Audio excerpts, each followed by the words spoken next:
Please forget the beads of sweat dropping down my face during this video, as it is summer in Chicago, which means that it's not hot, but it's humid. Hi, I'm Charlie Baker, and today we are exploring 10 ways to be a good or better ally in 2017.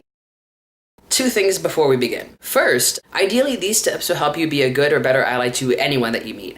However, most of my experience comes from within the LGBTQ umbrella, and more specifically, the trans and non-binary community, and so I'm going to stay within my base of knowledge. That said, if you know a way to be a good or better ally, perhaps a way that I missed, or one that pertains to a community outside of the trans and non-binary, I would love to know, because I truly believe that the way to make a loving world is to make an educated one. And second, brevity is the soul of wit. I'm going to go over in this video the 10 ways to be a good or better ally and give each somewhat like a bumper sticker of knowledge. Then I'm going to spend the next 20 weeks releasing a video every other Friday, exploring each of these ideas in more detail and hopefully answering some of your questions along the way. Watch the ones that you need, share the ones that you feel other people might need, and as each video is uploaded, they'll all be linked back to here as index. Without further ado, here's 10 ways to be a good or better ally in 2017. 1. When it comes to a person's gender identity, ask, don't assume. Assuming eliminates the possibility of learning anything new. It's far better to ask someone what their pronoun is than to hazard a guess and to look at someone going, "Thank you, sir?" The first video that I made in the Exploring Gender series is all about pronouns, and I'll include a link to that in the doobly-doo below. Asking a person's pronouns is very different from asking someone personal and invasive questions about their life, which brings us to 2.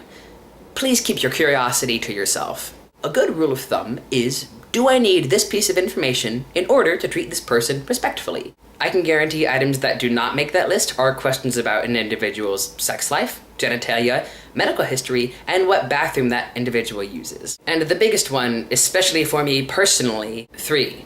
Never ask a trans person their old name. An individual's old name is not a fun fact about them, nor is it an origin story. The question sounds much less like what hometown did he grow up in, and much more like, oh, while you were growing up, your father was an alcoholic? Did he beat you or did he touch you? The implication behind the question is, no.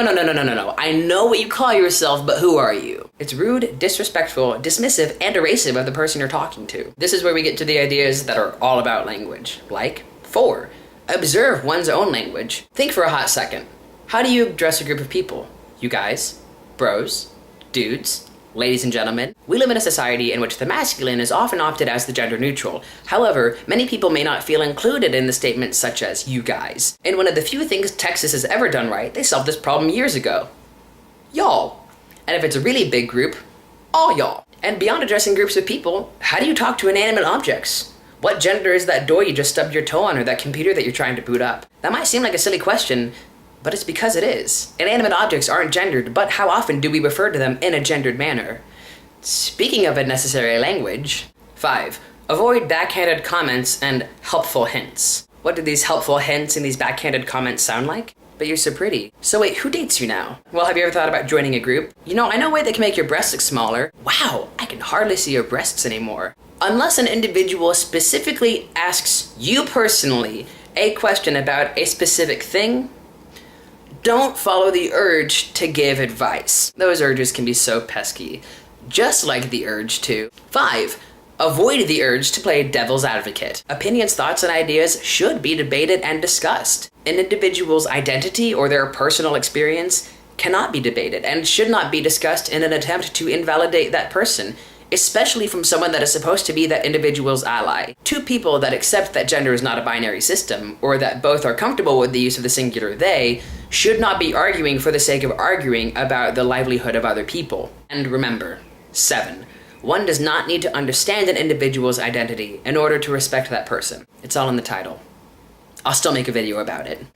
8. Be sure your allyship is inclusive. If your feminism is not intersectional, it is bullshit. In 2016, 22 transgendered individuals were murdered. In 2017, we've seen 15 more. Most of it is centered around transgender women of color. I, as a white transmasculine person, am affected by the violence against the trans feminine people of color, whether or not I see that affecting me in my daily life. And in fact, 9. Nothing automatically makes anyone a good ally, and nobody gets a pass. Allyship is active. To be an ally is to do something. Being is a verb, a doing word. Falling under the LGBTQ umbrella does not automatically make someone a good ally to the trans community. Being trans does not automatically make me a good ally to the community of color. It's something we all have to work on together, and that's a beautiful thing. And what's the best way to work on it together? 10. Listen and stay educated. The best way to be a good ally is the simplest. Listen to the experience of those around you and stay informed as to what's happening in the community, both yours and larger on a global scale. Those are my 10 ideas of how to be a good or better ally in 2017. If you think that I missed any, or you know any other way to be a good ally, please comment below and let me and others know. If you want to continue following a primary source of what it's like to be transgender in America right now, click to subscribe below to stay educated. Let's keep a conversation going. Thank you all for watching. Peace, love, respect. Give it freely, demand it always.